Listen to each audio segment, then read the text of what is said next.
Hi, I'm Maria. I'm a financial advisor with Primerica Financial Services. I am here to teach people how money works and to help them build their financial house. I mean, and thank goodness because such a conversation of confusion for so many people. And I'm really excited to hear, what's brought you here, the tips you have for people, and just some of your overall philosophies shaping what you do. So thank you for being here and let's get into it. So you're involved in a lot of different things here in Bozeman. What's really coming up for you a lot lately? What are the main things that are lighting you up and the things you're a part of? Well, because of the space we're in, Sky Oro for sure has Yes. lightened me up and has gotten me connected with people, ladies especially. And so I'm enjoying that part of the journey. Was uh, a real estate agent for 25 years, still kind of dabble. And so um, at the age of 55, 3.5 years ago, I decided to change industries and do something different, and that's scary. Oh yeah. And so having learned about Sky Oro and just Amanda and the ladies that are here are so supportive of what I'm doing. I've gone, I don't know, I think I'm crazy for deciding to try to do something different. I just wasn't feeling the love or the ability to help people like I used to in real estate. I feel I can help people more with my financial advising, especially with the company I'm with, which is a sector that I think is forgotten, yet we bear all the weight of providing for everybody. And that's where my true love is at, to Hell be yeah. able to educate and teach people how money works. I mean, and what a beautiful thing too to no matter, how long you've been in one thing or how long something else has been calling you forward to say yes to it and then just show up wholehearted and say, this is what I'm doing now. I'm showing up like I mean it and having conversations where you're letting people see that. So, It's scary. I know, but I love it at the same time too. So well, it's cool too for folks who don't know about Sky Oro or aren't local to Bozeman. Like this co-working community spot has just been such a saving grace for me. Like I came to Bozeman last year and I was craving exactly everything that this is, but I didn't know what to call it. And I was looking for a coffee shop that felt like home because there'd been a coffee shop in the town I was living in Wyoming before this, where you walk in and everyone knows your name and it was full of creatives and entrepreneurs and it just always felt like home, like that extension of where you can just fully be. And so I kept looking for the perfect coffee shop here for a year or for 6 months maybe. And then I finally found this place and it is just so special to be a part of and have again all those people who are just holding you in whatever season you're in and the events to let you in on, the expertise that different people have. Anyway, I just hope that people find a place like this, especially in these times of transition too, where they can show up fully in whatever chapter they're in. well, and that's the beauty of Sky, right? Yeah. Like no matter what chapter you're in, whether you've been doing it for 25 years or you just started 2 days ago, that support is here. So Yeah. it's pretty amazing. Yeah, so reminder to everyone to find their own space like Yeah, that. yes, for sure. So what lights you up the most with the one-on-one work you do? Like what do you love about the way you can serve people in this capacity with your financial consulting? For me, the journey's been really seeing people's the weight lifted off their shoulders when they see, oh my God, I can get out of debt. I can retire. This is a possibility. Um, so many people just are afraid of having the conversation. And once we have it and we put together the pieces and show them a plan, and it's like, oh, I'm not going to be 100 years old and still be in debt. And that, just the weight off the shoulders and the smile on people's faces Mm, when we can present them with a plan. yeah.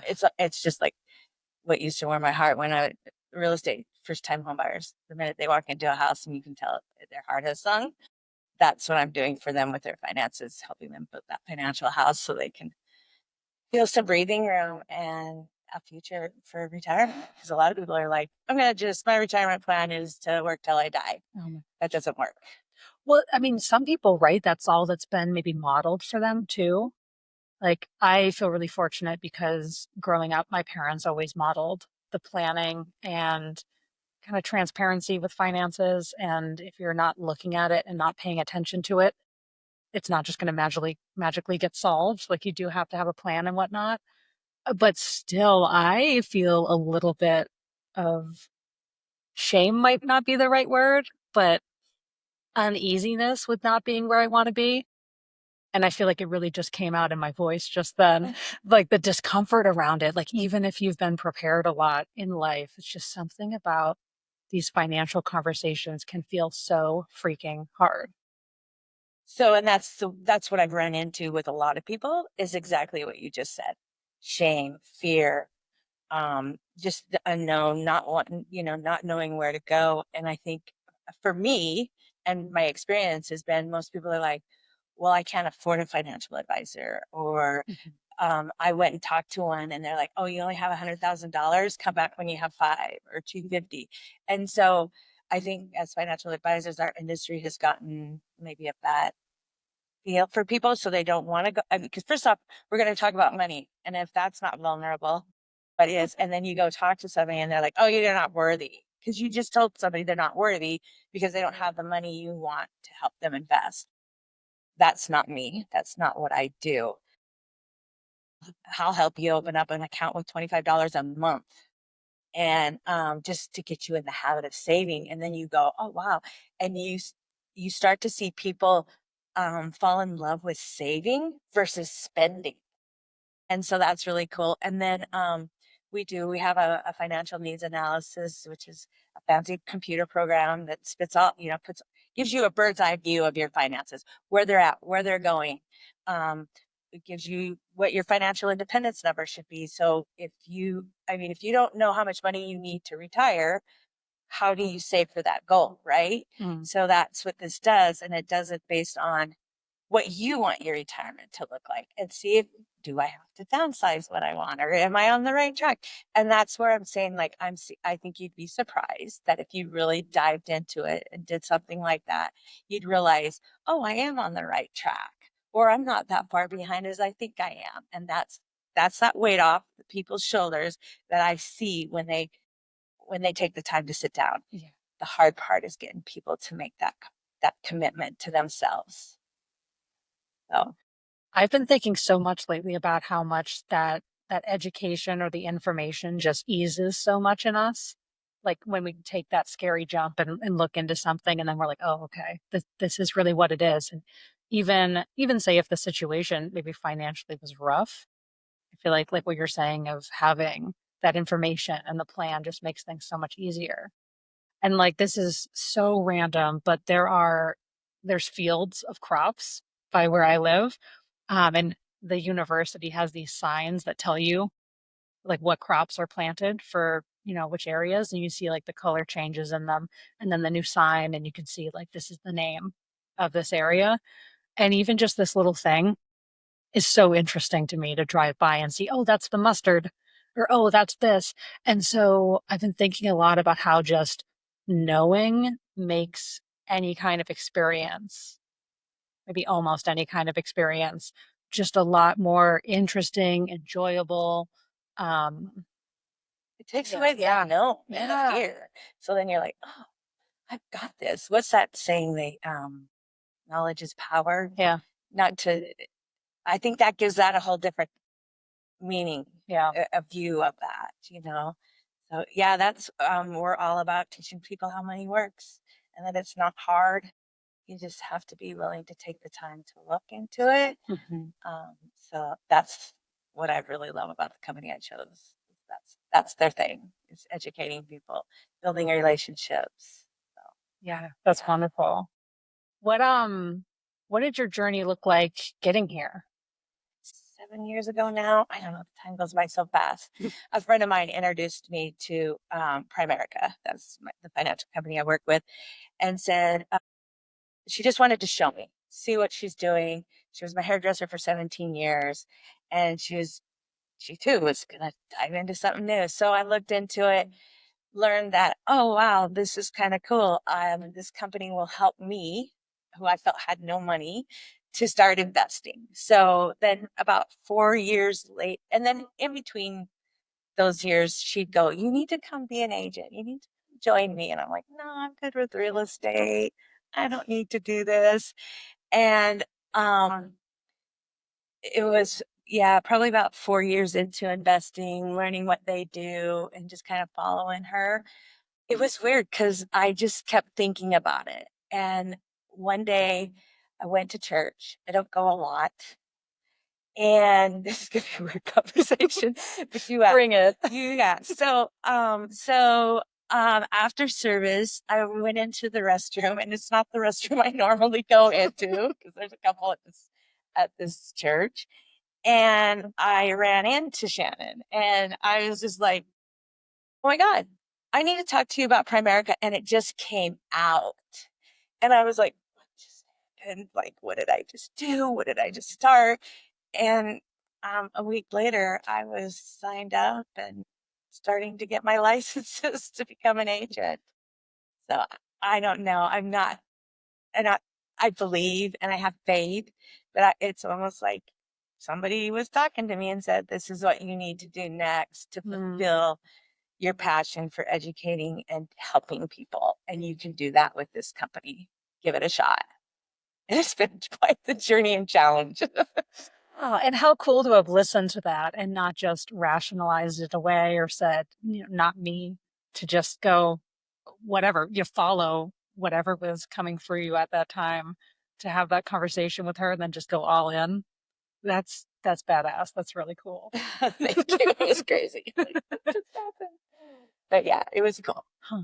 I have this practice every morning where it's gratitude, it's a variety of things, but also where I think of a couple of those moments where something has just called me forward and I have no logical explanation for it. And it's interesting to think of those moments because now I kind of see them everywhere now that I've, worked that into my morning routine of seeking them out. Just even my move to Bozeman, my draw to my fiance, like some things just right off the first date. There's just so many things that have put me on the trajectory that I'm on now of following that calling. So it's cool to hear that you are too.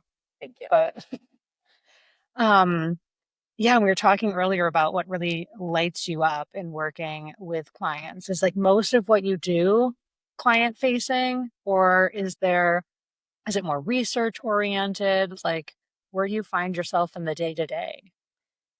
The day to day right now is building the business for sure. So, and that, excuse me, that's putting myself out there, introducing myself to people.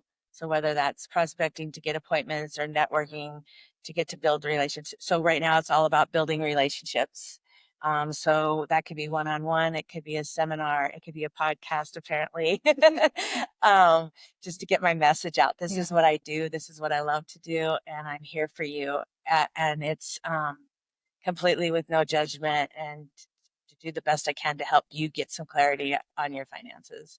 Um, so a lot of it's, yeah, I guess right now that's what's my day to day. Yeah. And then when I get to have a few appointments and get with front of people, then it becomes more, okay, gather information from you, building a relationship with them so they feel comfortable, and then we move forward. And that sometimes could be some research or putting together a financial needs analysis. So Yeah. it's really dependent on where people are at and what they need. Yeah. I mean, I feel like that's the same too with any business, right? Some seasons are all about the visibility and getting your message out there, and then some are heads down and just doing the work and then dramatically coming up for air as time allows. Yeah. What do you think in having all these conversations with folks? What do you think people are really misunderstanding about their finances? And oh, I should also ask, are most people you're working with, are they entrepreneurs? Are they a part of companies? Is it a mix? It's a mix. It really is. It's a mix. It's new families. It's 20-some year olds. It's 60-year olds. Um, it's yeah, it's there are a lot of people who need help and just some guidance. So now I just went blank on what was the question. Oh, because I asked like back Sorry. to back. Like, No. What are people most misunderstanding? oh, I think they're just misunderstanding where they're at, if that makes sense. Oh. Like they're just I and they're intimidated by the process. I'm surprised by how many people really do know how much money's going out and how much is coming in, and but they don't think they do, and Mm, they don't think they're tracking it. Um, I think the other misunderstanding is they really believe they have to work until they die for their retirement, and that's not true, and it's never too late to start. mm, And so that's again that weight off the shoulders, woohoo, a moment for people when they take the time to be vulnerable and transparent and look at where they're at, that they realize they're not as bad off they are. But a lot of people just aren't, they just don't feel like they can retire. We went from a generation that had pensions to a generation that doesn't have pensions. And like you were saying, you grew up with the parents that showed you a lot of the kids these days or young adults don't have that. I didn't have that. My parents didn't have a pension. It was you're young, just get into debt. You have time to pay it off. You know, people just misnomers about money too. Like it's the fear of it's money is the root of all evil. They forget the whole place for the love of money is the root of all evil. They forget mm. that part of the scripture. And um, money doesn't grow on trees. So everybody's got these money programs, Yeah. and I think it's shaping them in a way that's not realistic to their situation. So, Mm. yeah, just All these different ways we describe these experiences. And someone recently, actually a client, and she's also a business coach. Shout out to Kara of Deja Ravel and Redefining Your Business. But she once said to me that money is energy. Because I asked her, like when I chat with folks about brand and web design, like we talk about a payment plan and what feels right to them based on where they're at, because I want everything to feel approachable. And so I asked if she wanted to, do some money down and then split into monthly payments. And she's like, nope, like I'm ready to just like pay right now. Like, let's do all this in like one chunk. Um, and she said, like, I think money is energy and I'm all in on this process. So I'm going to give it to you because I'm going all in. And I want, that to show in the actions I'm taking around like rediscovering who my business is, who I am within the business, and how we express that into the world. And I thought it was an odd statement at the time. I didn't fully get it, but having it sit over like the last maybe 2 years that we've been working together, I think it's really interesting.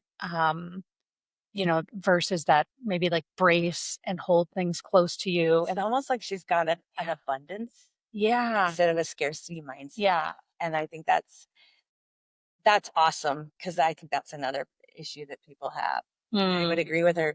Another thing that resonates for me when she says that is I was told by a leadership about money. We were talking about money and how people have money programs, and what people need to understand is money's like a river. It can come in steady, it can come in a rush, and it can slow down. But if you keep in mind that it's always coming in and out, that then there's not this scarcity mindset around it. I don't know if I'm explaining it as well as yeah. they did, but I just thought that was an interesting way of looking at it. Again, anything you do to help people not have these money programs or reset their money programs, I think that's great. I love this idea of the river. That's going to be really comforting during the trickling times. Right? Because I know so many of us are facing that. I don't know how much you work with solo entrepreneurs, but like I work with a lot of creatives, like solo photographers, designers, folks in these creative industries. And a lot of people are seeing less leads and less inquiries than they have previously in their business for like a really long time. So, kind of like a drought time of people being interested in working with them, despite their magic, despite how good they are at what they do, and how ready to serve these people that they are. Just people seem to be holding things a lot closer to home. And so I think that's a really nice message, especially right now. of, might just be in that trickling river time, but doing the work, showing up, paying attention, getting the answers you need, the information you need, helps us stay the course during that time and get ready for that rush. right? So, Be yeah, prepared for the next rush too, yeah, instead of spending it as fast as it comes in. What's my plan for that? So when it does dry up or it does start to yeah. trickle, how am I going to how do I survive that with peace and not anxiety? So yeah, that was pretty cool I just lost my train of thought. too. This was what I wanted to ask you about. I saw you post something about paying yourself first. Like, I love that idea. And I feel like for so many people, it might not be what we've, even me with my family's, financial background of being open about talking about money and planning and whatnot. This idea of paying yourself first. Can you like tell me more about your perspective on that? It's really easy and basic. I mean, I don't mean to like demonize it or anything like that, but it's just committing to yourself that I am going to put X amount of money away, whether it's in a savings account, whether it's in a small non-retirement account for a rainy day, uh, wherever it is. And that money comes out before you do anything, before you pay any bills, and you don't miss it. It could be $25, it could be $10. And eventually you'll realize, oh, I didn't even miss that. We spend that on coffees or going out to eat. Going out to eat, gosh, that's a $70 bill, right? So just just having that money go into somewhere where you maybe don't have as easily accessibility to it, or like it's out of sight, out of mind type of thing. So that's all it is. It's a commitment to yourself that you're going to take X amount of money every month or every week or every 2 weeks or whatever it looks like for you, and put it away before you start paying your bills and doing the other things you want to do with your money. It's just that's that simple, really. Have you read The Profit First? No. Okay, so I feel like you'd love that because that's where I first heard it. In the realm of entrepreneurship and how you set up your business to be profitable as much as possible right from the start, and to make sure you don't get into this weird loop where you're just dumping your life savings and everything you have into the business for years, and then maybe you get like $100 profit in year five. This idea of setting aside um, a certain percentage. And the author talks about, it depends on where you're at. Like, there's a certain target he has when you're farther along. But like you said, even if it's like 2% or something of the business revenue, like making sure that is going to you, the owner, no matter what, and then reverse engineering things back. So that's something I'm kind of looking into lately too. And I'm excited to do it from a personal standpoint too, beyond the business, because I'm also a human, not just the business owner. So making sure I have that and paying myself first as a human for my personal savings and not just saying, well, I got to buy a house. I got to buy XYZ, all these bills. Well, and I think that's a conversation for a different account. Like we talk about three buckets. As the analogy, one is an emergency fund, the other bucket is short term, and the other one is long term. And short term being that's money I'm putting away for the next 3 to 5 years, either for a down payment for a house or to pay for a car or a dream vacation or a dream wedding, rather than putting that all on a credit card. So that's a whole nother, that's just me being, that's the financial. And then the long term, of course, is your retirement. And the emergency fund should be 3 to 6 months of what you net expense out. So that if you do have a medical emergency or you have a car breakdown or a hot water heater, you can go to that emergency fund, pull the money out versus using a credit card. And again, when you're paying yourself first, if you're setting those accounts up with that, you're just that much more ahead of the game too. So pay it, paying yourself first can look a lot different in a lot of ways. Just like you were saying, as a business person, it's very important you pay yourself. Don't forget Surprise. that. So yes. Any other like tidbits like that, things that come up for you again and again with folks? that's the big one, is those three buckets. Mm. And a lot of people are like, well, you say I should have 3 months to 6 months in my emergency fund. How do I can't. And it's like, let's take this baby steps. That doesn't mean you have to open an account with 3 months worth of your expenses. Like, Mhm. we most of us are not living that way. You just start building it up and take your time and build it. So the anxiety around, well, how do I get that all done? And it's a little at a time. It's whatever you can afford. If you get a bonus, maybe you throw half of it in there instead of going and buying, I don't know, a pair of new boots or something. Guilty. I'm a boot lover too, so that's where my brain went. So yeah, it's just um I don't know. Again, it's really just so dependent on where somebody's at and where they're at on their journey. For tips, I just get really customized. So you kind of put me on the spot. Well, I I imagine love to see it. I imagine it might be a red flag if you were chatting with a financial person for the first time and you're like, well, what should I do about XYZ? And you haven't even told them anything about who you are, what you do, what you dream of out of life. And they're like, oh, here's your plan. You're going to do this, you're going to do that, and you're going to give me $3,000. Like, that sounds like a big old red flag. Right. And I think that's what people are experiencing, and that's unfortunate Uh, because it should be building a relationship first. I mean, again, same thing with brand and web design. Yeah. Like, it is a huge red flag if someone sits down with a potential service provider. Like, I haven't even expressed what I want out of my brand. And then all of a sudden they're saying, well, do this, move to this website platform, invest XYZ, and sign up with me right now.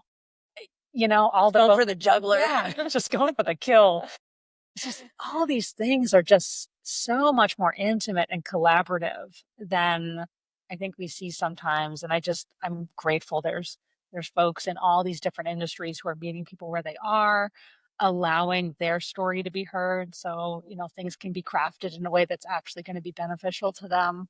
Like, it's all good no matter what it is. And I just hope you'll take the time to have enough conversations where they find the people who are meant to serve them, in the ways they need. Uh, Yeah.